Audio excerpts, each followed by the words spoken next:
Hello everyone, நான் உங்கள் AJ.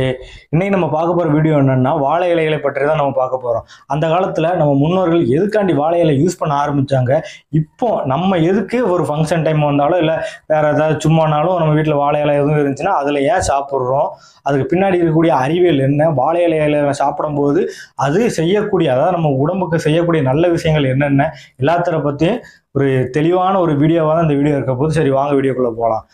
இன்னும் நம்ம சேனலை யாரும் சப்ஸ்கிரைப் பண்ணலாம், தயவுசெய்து சப்ஸ்கிரைப் பண்ணுங்க, லைக் பண்ணுங்க. லைக் பண்ணதுக்கப்புறம் ஹைப் கேட்டுச்சு அப்படின்னா தயவு செஞ்சு ஹைப் பண்ணி விடுங்க, சரிங்களா?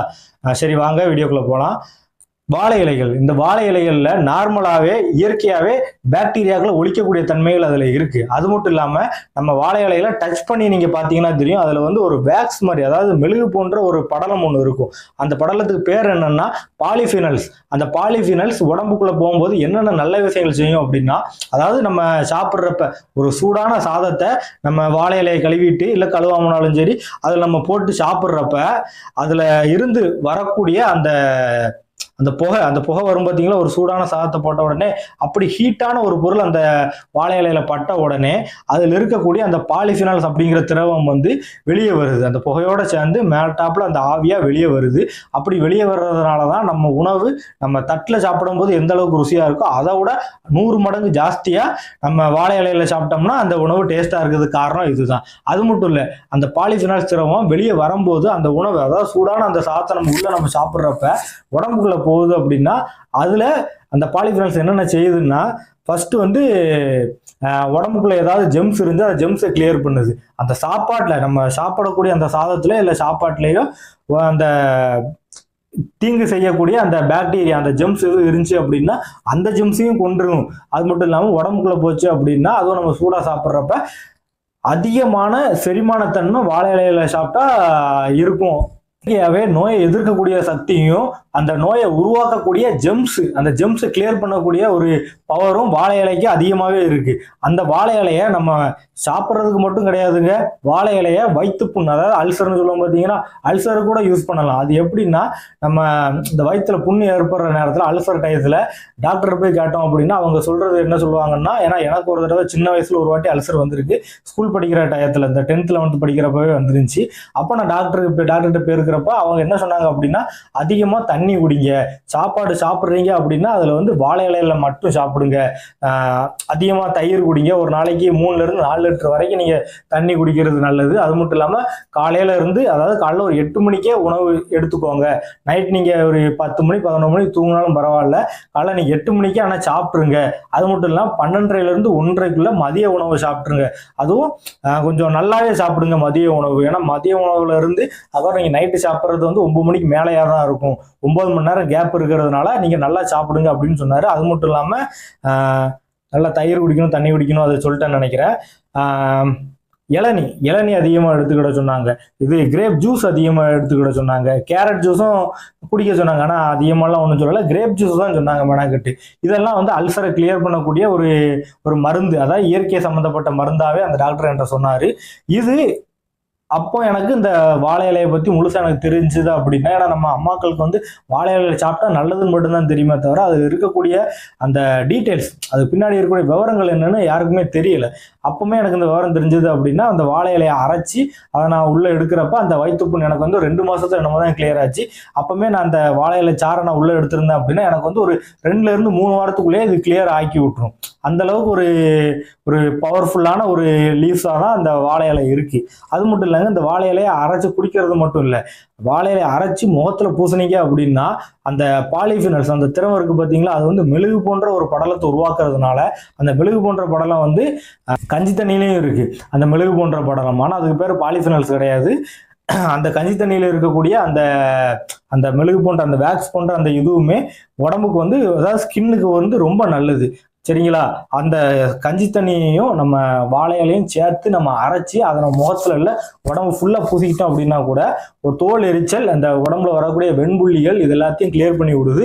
சின்ன சின்ன பருக்கள், கரும்புள்ளிகள் அதையுமே அது கிளியர் பண்ணி விடுது, சரிங்களா? இந்த அளவுக்கு ஸ்கின்னுக்கும் சரி, அதாவது உடம்புக்கு வெளியவும் சரி உடம்புக்கு உள்ளேயும் சரி அதிகப்படியான நன்மைகளை இந்த வாழை இலைகள் நமக்கு தருது. அது மட்டும் வாழை இலைகள் வந்து இயற்கையாகவே சீக்கிரமாக மக்கக்கூடிய ஒரு பொருளாக இருக்கிறதுனால இதை நம்ம சாப்பிட்டுட்டு, அதாவது ஒரு தடவை யூஸ் பண்ணிட்டு நம்ம தூர போட்டுடலாம். அப்படி தூர போடுற அந்த இலையும் சீக்கிரத்தில் மக்கிரும். அதனால இது வந்து இயற்கைக்கு ஒரு ஏற்ற ஒரு பொருளாகவே தான் இருக்கு. அது மட்டும் இல்லாமல் வாழை இலைங்களுக்கு அதிகப்படியான ஹீட்டை தாங்கக்கூடிய சக்தி அது இயற்கையாகவே அதுக்கு இருக்கு. சரிங்களா? அந்த மாதிரி ஹீட்டை இருக்கக்கூடிய நேரத்தில், அதாவது அதிகமான ஹீட் நம்ம வீட்லயோ இல்லை வெளியோ இருக்கக்கூடிய நேரத்தில் வாழை இலை தோப்பில் நம்ம உட்காந்துருக்கிற போது ஒரு பீஸ்ஃபுல்லான ஒரு மைண்ட் செட் நமக்கு கிடைக்கக்குண்டான காரணமும் அதுதான். சரிங்களா? அது மேலதான் நம்ம வாழை இலையில நம்ம சாப்பிட்றப்ப அந்த சாப்பாடோட சேர்ந்து எந்த ஒரு, அதாவது இப்போ பிளாஸ்டிக்ல சாப்பிட்டா அது வந்து உருகிருமோ அப்படிங்கிற ஒரு பயம் இருக்கும். இல்லை அந்த பிளாஸ்டிக் செய்யறப்ப ஏதாவது ஒரு ரசாயன கழிவோ இல்லை வேற ஏதாவது ஒரு கெமிக்கலோ அதில் கலந்துருக்கலாம் அப்படிங்கிற ஒரு எண்ணம் நமக்கு எல்லாருக்கும் இருக்கத்தான் செய்யும். சரிங்களா? அப்படி எதுவுமே இருக்கக்கூடாது. அதாவது உருகியும் கூடாது, ரசாயன கசிவு எதுவுமே இருக்கக்கூடாது. நான் உணவு அந்த இடத்துல அந்த வாழையில போட்டு சாப்பிட்றேன் அப்படின்னா அந்த அதில் இருக்கக்கூடிய நல்ல விஷயங்கள் மட்டும்தான் எனக்கு போகணும் அப்படின்னு கேட்டிங்கன்னா அது வாழை இலையால மட்டும்தான் முடியும். ஏன்னா வாழை இலையில வந்து நல்ல விஷயங்கள் மட்டும்தான் இருக்கு. உருகுதல், ரசாயன கசிவு இது ரெண்டுமே இல்லாமல் நம்ம சாப்பிடணும். சாப்பிட்ற சாப்பாட்டில் ஏதாவது ஜெம்ஸ் பாக்டீரியா இருந்தால் கூட நம்ம உடம்புக்குள்ளே அது போகிறப்ப அது வந்து ஒரு நல்ல பாக்டீரியாவாக தான் போகணும். அந்த ஜெம்ஸையும் கொன்றணும் அப்படின்னா நம்ம வாழை இலையில சாப்பிட்றது தான் ஆகச்சிறந்த ஒரு விஷயம். சரிங்களா? இப்போ நம்ம வாழை இலையில சாப்பிட்றோம், ஓகே. எதுக்காண்டி நம்ம வந்து உட்காந்து சாப்பிடணும், அதாவது தரையில உட்காந்து எதுக்கு சாப்பிடணும் அப்படின்னு முன்னோர்கள் சொல்லி வச்சிருக்காங்க அப்படின்னா, தரையில உட்காந்து நம்ம சாப்பிட்றப்ப எல்லாருமே இப்படித்தான் உட்காந்து சாப்பிடுவோம். சரிங்களா?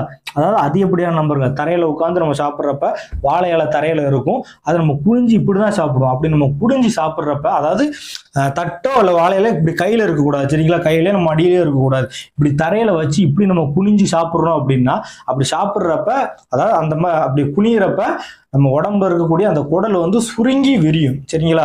சாப்பாடு வந்து எப்பவுமே உடம்புக்குள்ள போகிறப்ப அந்த குடல் வந்து சுருங்கி விரிஞ்சாதான் அந்த சாப்பாடு வந்து அதிகமான சாப்பாடு வந்து நம்ம உள்ள எடுக்கவே முடியும். நம்ம எவ்வளவுதான் கொஞ்சம் அதிகமாகவே சாப்பிட்டாலும் அந்த சாப்பாடு வந்து டக்குன்னு டைஜஷன் ஆகிறதுக்குண்டான காரணமும் அதுதான்.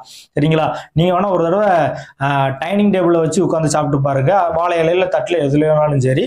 அதுக்கப்புறம் கீழே தரையில இப்படி வச்சு இப்படி குனிஞ்சு நீங்க சாப்பிட்டு பாருங்க, உங்க உடம்புல ஏற்படக்கூடிய ரியாக்ஷன் வந்து வேற மாதிரி இருக்கும். சரிங்களா? கொஞ்சம் ட்ரை வேணா பண்ணி பாருங்க. அது மட்டும் இல்ல, அப்படி நம்ம குனிஞ்சு சாப்பிட்றது நம்ம குடலுக்கும் ரொம்ப நல்லது, செரிமானத்துக்கும் ரொம்ப நல்லது. சரிங்களா?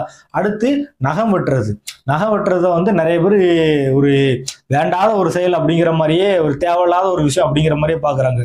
ஆனா நம்ம வீட்டுல எதுக்காண்டி நம்ம பாட்டி தாத்தா எல்லாம் நகம் கடிக்காத, சாப்பிட்ட உடனே நகம் கடிக்காத, இல்லை சாப்பிட்றதுக்கு முன்னாடி நகம் கடிக்காத, வளர்க்காத, ஏன்னா அதுல வந்து அதிகப்படியான அழுக்குகள், அதாவது இந்த நகத்தோட இடுக்குல வந்து அதிகப்படியான அழுக்குகள் இருக்கும். சரிங்களா? அப்படி வந்து சேர்ற அழுக்குகள் வந்து அதே இடத்துல தான் இருக்கும். நம்ம டெய்லியும் ஒரு பின்னை வச்சோ இல்லை மேஸ்டிக்கை வச்சோ அதை வந்து நோண்டியெல்லாம் எடுத்துட்டு இருக்க மாட்டேன். என்னைக்கா ஒரு நாள் சும்மா ஃப்ரீயா இருக்கிற நேரத்துல அப்படி ஏதாவது செஞ்சா வேணா உண்டு. மற்றபடின்னு பாத்தீங்கன்னா நம்ம நகைக்கண்ணில் இருக்கக்கூடிய அழுக்கள் அது அப்படியே தான் இருக்கும். அதை வச்சுக்கிட்டே நம்ம சாப்பிட்றப்ப அந்த அழுக்கு சேர்ந்து, அதாவது அந்த சாப்பாடோட சேர்ந்து அந்த அழுக்கு நம்ம உடம்புக்குள்ள போகுது அப்படின்னா அதுல இருக்கக்கூடிய அந்த சின்ன சின்ன ஜெம்ஸ், சின்ன சின்ன பாக்டீரியாக்கள் வந்து நம்ம உடம்புக்குள்ள போகுது அப்படின்னா நமக்கு வந்து தலை சுற்றல் ஏற்படலாம், வாந்தி, மயக்கம், இந்த மாதிரி பல விஷயங்கள் ஏற்படலாம். அதுவும் குறிப்பா வாந்தி, தலை சுற்றல் இது வந்து அதிகப்படியாவே ஏற்படுறதுக்குண்டான அதிக வாய்ப்புகள் அதுல இருக்கு. சரிங்களா? இதனாலதான் நம்ம முன்னோர்கள் வாழை இலையில சாப்பிடணும், அதுவும் உட்கார்ந்து சாப்பிடணும், அதுவும் நகத்தெல்லாம் வெட்டிட்டு சுத்தபத்தமா உட்காந்து சாப்பிடணும், குளிச்சுட்டு சாப்பிடணும் எல்லாம் சொன்னதுக்கு உண்டான காரணங்கள் இதுதான். குளிச்சுட்டு சாப்பிடணும் எதுக்கு சொல்றாங்க அப்படின்னா, உடம்புல இருக்கக்கூடிய சூடு, இந்த சூட்டோட சேர்ந்து நம்ம உணவை சாப்பிட்டோம் அப்படின்னா அது வந்து டக்குன்னு செரிக்காது. சரிங்களா? அப்படி செரிக்காம போச்சுன்னா அதனாலேயே நமக்கு பல வகையான பிரச்சனைகள் வர்றதுக்கு வாய்ப்பு இருக்கு. குடல் பிரச்சனை வர வாய்ப்பு இருக்கு, வாயு தொந்தரவு வர வாய்ப்பு இருக்கு, என்ன செரிமான கோளாறுகள் வர்றதுக்கான வாய்ப்புகள் இருக்கு. அதனாலதான் நம்ம முன்னோர்கள் அந்த காலத்துல சாப்பிட்றதுக்கு முன்னாடி ஃபர்ஸ்ட் தலைக்கு குளிங்க, இல்லை உடம்புனாலும் குளிச்சுட்டு அதுக்கப்புறம் நகத்தெல்லாம் வெட்டிட்டு சுத்தபத்தமா உட்காந்து சாப்பிடுங்க, வாழை இலையில சாப்பிடுங்க, தரையில வச்சு குனிஞ்சு நிமிந்து சாப்பிடுங்க அப்படிங்கிற மாதிரி சொன்னதுக்கு உண்டான காரணம் இதுதான். சரிங்களா? சரி, எனக்கு தெரிஞ்சு வாழை இலையை பத்தி எல்லா டீட்டெயில்ஸும் நான் உங்கள்கிட்ட சொல்லிட்டேன்னு நினைக்கிறேன். வீடியோ பிடிச்சிருந்தா லைக் பண்ணுங்க, ஷேர் பண்ணுங்க, கமெண்ட் பண்ணுங்க. லைக் பண்ணதுக்கு அப்புறம் ஹைப் கேட்டுச்சு அப்படின்னா கண்டிப்பா ஹைப் பண்ணி விடுங்க. சரிங்களா? ரொம்ப நன்றி.